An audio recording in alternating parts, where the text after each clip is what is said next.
Hi, my name's Freya. I'm a former beauty student at Cardiff and Vale College. I'm now the owner of By Freya Laser and Skin Clinic.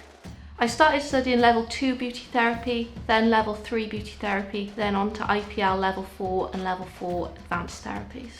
I chose Cardiff and Vale College because of the facilities, the location, and it was something that I was passionate to learn about. I enjoyed learning about IPL and laser, and I also made many friends.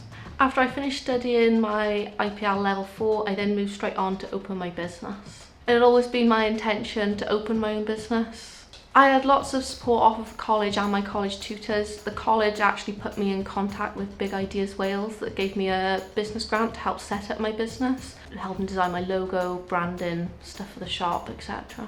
The business is going really well. I'm fully booked every week and I've built up a really good client base. In the future, I hope to move to a bigger premises and hire some employees to help grow my business. I offer facial treatments, skin therapies, IPL, laser, teeth whitening and beauty therapies.